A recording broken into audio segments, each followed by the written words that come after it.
Hello, and welcome to the Strengthening Your Marriage podcast with Jeremy and Hayley. This is episode 2. We're titling this Rebuilding Shattered Dreams. But before we get into that, just thought I'd start with a brief recap of the first episode.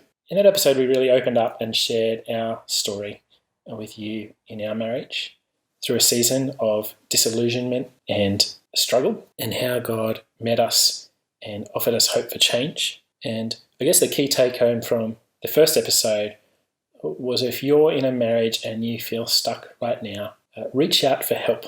Involve others in your marriage to strengthen it, to help bring perspective and clarity where you're stuck. Because we found that was actually the turning point for us in our marriage, was in inviting others in to help. Now in this episode, we're going to be referring to Paul Tripp's resources. I mentioned that briefly the first episode. So what we're talking about, he has a recorded live stream available on his website, paultripp.com/store, and it's titled The Marriage of Your Dreams. You can purchase the streaming license for that for $29.99 US. And we've recently worked through that together, and it's touched down on some key things that we found really helpful from his book that we engaged with when we were in quite a rough place in our relationship. So I said we're speaking about rebuilding shattered dreams, and I guess what we're really focusing on is this idea that we need to give up our dream for marriage in order to get something better.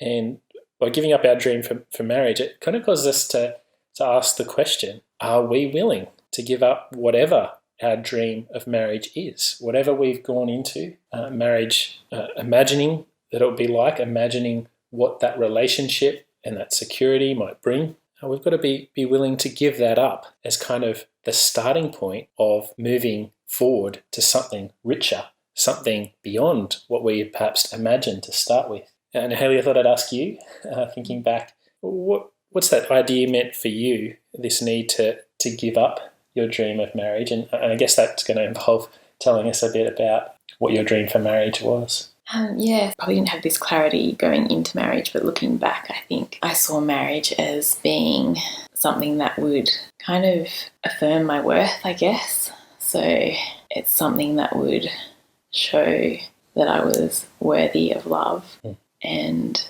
that would then enable me to feel good about myself and feel like I had value. And so I think a lot of how I viewed myself was hanging on both my ability to get into a relationship which would lead to marriage, and then also to be in a marriage where I was loved. So a lot of, how I thought about myself was very much hanging on your opinion of me. So I guess I had a picture of closeness and intimacy and being best friends, relating about everything. In some ways, a picture that is very similar to what God paints in the Bible, but I think the difference for me was that I didn't realise that it was just twisted and skewed, in that I wanted those things for myself and for my own glory. Your own kind of way of making life work. Yeah. Your idea of what would make a meaningful life. Yeah, that's right. And so that reason was enough to skew things quite dramatically, even though what I was pursuing was actually very similar. So in that way, it was a bit deceptive and hard to put my finger on what was going wrong, probably for some time. And so what has it meant for you to kind of give up those dreams of marriage? I've needed to, I guess, lose some self-focus and realise that our marriage isn't primarily about me and what I'm getting from it, that there's something bigger that takes my focus off me, a bit like what we were talking about last week, that I can fix my eyes on, and that's what I'm about as well. So kind of lifting my eyes off myself and onto Jesus and what he's about, and kind of getting caught up and wrapped up in him has been what it's meant to kind of move away from that me focus. And I guess giving up the idea that marriage was going to affirm me. Not thinking about myself, I guess, primarily in terms of how you relate to me. But being able to see things a bit more objectively and see how I can be helping you. So I guess not just thinking that everything is down to me and about me and whether I'm worthy, but sometimes there are things that are going on in your heart that need to be challenged that I need to help you with. And then also there are things about me that actually are wrong and broken. And that's something that I need to come to terms with and be willing to look at, but without that completely crushing me and my sense of who I am, I guess. This is what, having lunch before, you're saying that you kind of went into marriage knowing that we could have a skewed perspective. And I guess we hear things often in Christian circles that are said, like marriage won't complete you. Perhaps some of that critiquing that Hollywood ideal or put forward of this perfect match, and your life goes from being in tatters to being this whole, wonderful, rich reality. Most Christians have some awareness of that, and yet there was maybe still some of that we carried in to our marriage, do you think? Yeah, I think so. I think we were a bit turned off by people who were keen to be real about the fact that you're two sinners, like two selfish people coming into a marriage, and that it can't be that because of that.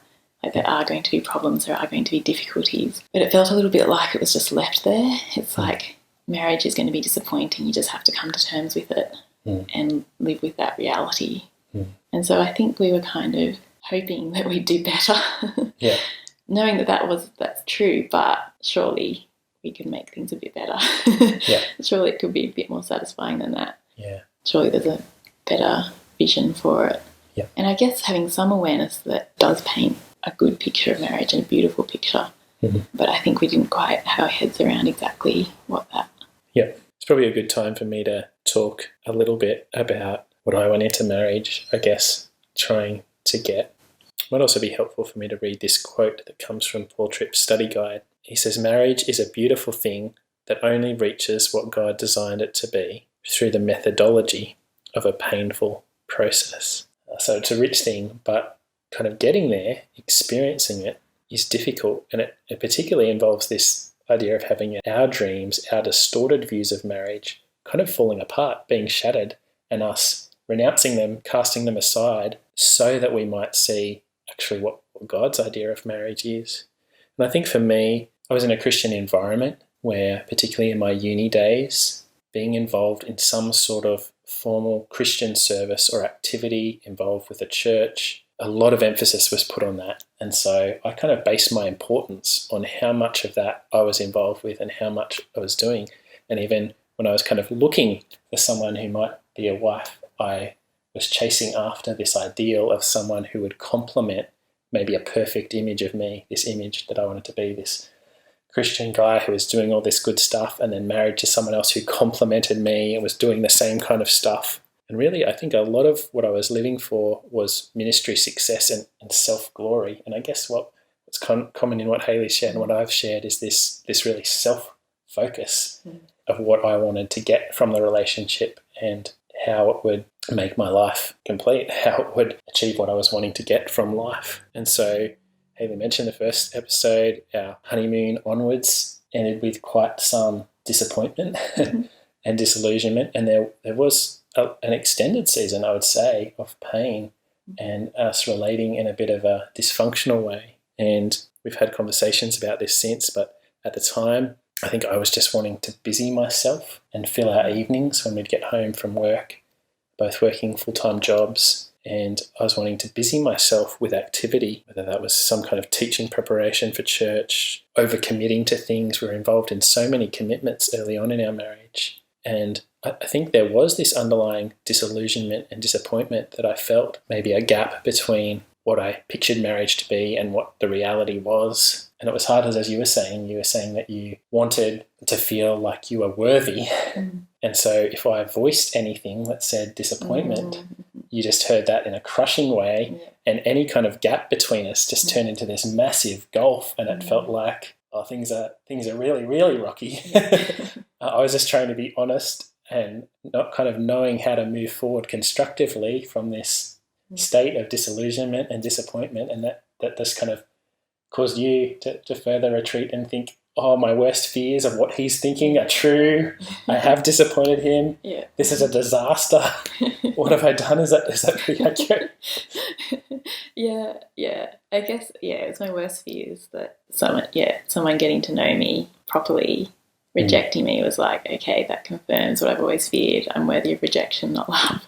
Yeah. Yeah, that was really difficult to come at. Yeah. So we've said, though, that this idea that we're looking at for this episode is giving up your dream of marriage for something better. We've focused on the giving up and maybe a little bit of what each of us has had to give up. But Hayley, do you want to shed a bit of light on the something better? Yeah, I guess like I was saying before, we can sometimes just focus on what we need to give up. But I think we don't have a big enough vision of what God is calling us to. And the more we have our eyes lifted to that, the more it's actually much more exciting and beautiful and rich than what we're after, even in the first place. Yeah, so like I was talking about before, the idea of intimacy and closeness and sharing everything together, being one another and being completely safe with one another. All of that comes through moving away from self-focus desires and listening to God. And from that, the character needed for that kind of relationship grows. Yeah, which is really stunning and beautiful. And so contrary to those people who might have been role models in our lives who are being very honest about their marriage, I mean, you could kind of get the impression that they would have been better off not marrying if they'd known what they were getting themselves into. You kind of see that they're so jaded or maybe so cynical that it was really just a bad idea. But what else do you do in life? It's just you've just got to accept it. It is what it is. But perhaps maybe not as much modelling. There wasn't as much modelling of that for us, of what is the something better and what does that look like. Although I think now we would see that your parents have that kind of relationship and there's a richness and an intimacy there. And so for us, it's been a process of kind of discovering what that something better is. But the pathway is through this disillusionment and this giving up of what we were thinking it was about. Yeah, and we really needed sight.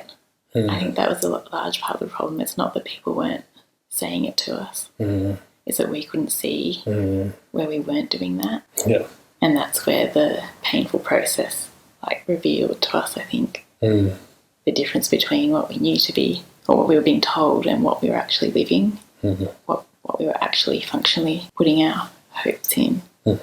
And so, Hayley, I'm just picking up that idea over lunch. You're saying that you felt that what you needed was to see yourself more objectively, to kind of move forward towards this better picture, better dream that God has for marriage. Do you want to share a bit about that? Yeah, so I think the thing that enabled me to be more objective was letting go of the idea that my worth was dependent on other people and largely you. Yeah. Because whenever everything was hanging on that, I wasn't able to see things clearly. I wasn't able to see myself clearly. I wasn't able to see you clearly. I just couldn't see myself objectively. But as I've let go of that and I guess valued God's opinion more, it's enabled me to go, oh, okay, yes, I can see this ugly stuff in me. God said that will be there, but he'll help me with it. And I can also look at the situation and go, okay, I'm feeling rejected or hurt or whatever. How much of that is my problem? How much of that is your problem? Are there things I need to help you with? And to do that in a gentle and loving way, not in a demanding way that you need to change because I can't cope with this. Yeah.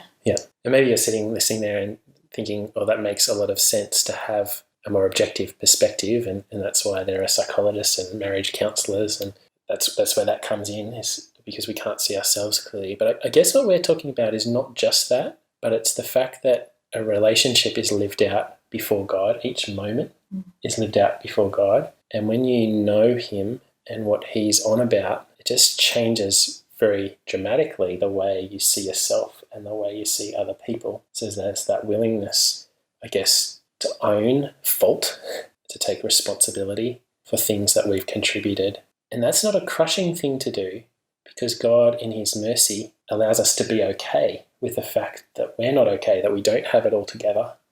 So we can see that without it destroying us. We can own it, and then we can move toward the other person in love. We can invite them to speak into the things that we're not seeing clearly about ourselves. And I think that makes it a bit different.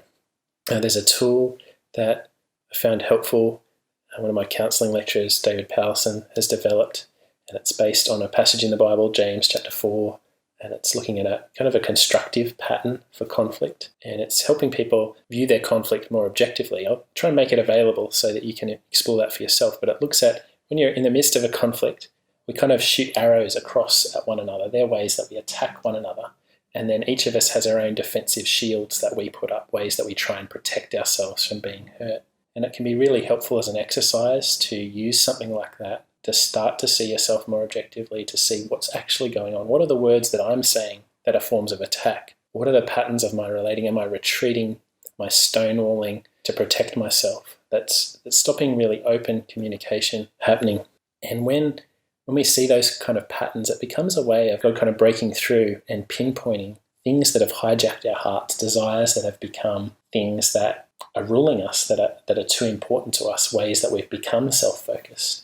So I'll put that up online if anyone wants to check that out. I think for me, this idea of something better is captured by the idea that we're an instrument of grace in one another's lives. That just gives me a profoundly richer way of relating with Hayley than trying to get from her that I am her servant, seeking to join what God is doing already in her, in shaping her character and growing her so that she would love him more and love others more and become more this flourishing person that he's designing for her. I'm caught up in that, and that is just such a rich thing to be part of. And at the same time, I'm open for the ways that she's helping me move in that same direction that God is calling us to. It is really a beautiful picture, isn't it? Mm-hmm. Yeah.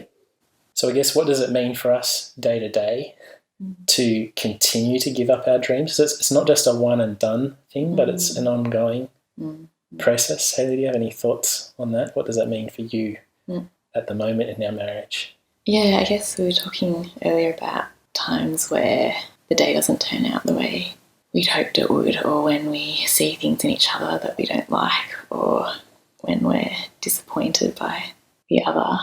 I guess for me, I feel the pull sometimes to get frustrated by those things, or to try and manipulate, or to allow those things to impact the way I think about myself and my worth. Yeah, so if you do something that's hurtful to me or say something critical or things like that, I need to pull myself up when I start feeling crushed by that and go, hold on, what's actually going on here? What's at play? Is this something going on with you that I need to help you with? Is it something that I need to look at in myself and remember that this is not about me, this is about God and what he's doing and his agenda for us to be freed from this destructive force of selfishness, that he's freeing us and making us flourish, like you said. That's what this is about in this moment. Remind myself, and then, my response comes from that rather than the path I naturally go down. I guess it's really easy that self-focus, it dies hard. It's not something that's dealt with in one blow and it's put to death, but it's an ongoing perspective that we need to wrestle with and pull into line with what God's on about. I think for me, it's probably things like goals for an evening. I tend to want to have the kids in bed by a certain time and look forward to something that I've imagined, my picture of what the evening together is going to be like, whether that's watching something to unwind, whether that's connecting over a hot drink, whether that's even something that I just want to do on my own. But that getting disrupted, be it by the kids blocking that goal, Amber, a baby being sick and needing attention, being an unexpected phone call, being Hayley's had a really rough day and she's wanting to talk about things that I'm not in a mood to talk about. It's that self-focus again. I've got my ideal that I'm chasing after, and it's in that moment learning to let that desire go, and in that moment to be flexible to what God's good thing is that he has for me in that moment. That might be any of number of those things that come up. It might be needing to preference Hayley and hearing her just vent about something that's happened that day with the kids, and that's the response that God's calling is for me to be those listening ears for her in that moment. And that can be costly, and yet that bigger picture, it's such a better picture for marriage than me having everything my way headed towards where I want to take it, which doesn't change me, just reinforces me in my destructive patterns, my selfish patterns that are antisocial, that are not good for those around me. So I guess as you think about what this means for you, I guess I've got a question. I want you to ask that personally, both you and your partner. What would it look like for you to give up your dream of marriage? I guess that requires sitting down and nutting it out. What is it that you've gone into marriage hoping to expect? And maybe where are the points where you are feeling disappointed or disillusioned that things aren't what you imagined they would be? That's kind of the key, I think, to being able to give up what you were hoping to get in order to have something better rebuilt, to be receptive to what God might have in store for you and your marriage. If you're in a tough place right now and you do feel like you need further help, I'm employed as a pastoral counsellor with our church, the Joshua Tree at Petersham, and also at Ashfield, a bit of a shared resource between the two churches. And done some thinking about this stuff, and so you can see that we're wrestling with it firsthand. And I've also done the Prepare Enrich secular marriage tool that has a comprehensive survey that both partners can complete to kind of determine areas of strength and areas of weakness that require work, and can be a bit of a tool for focusing how to move forward together. If that's something that you think you'd like to take up, look, I'm available. Feel free to get in touch. My email is jeremy@thejoshuatree.com.au. Okay, thanks everyone for listening.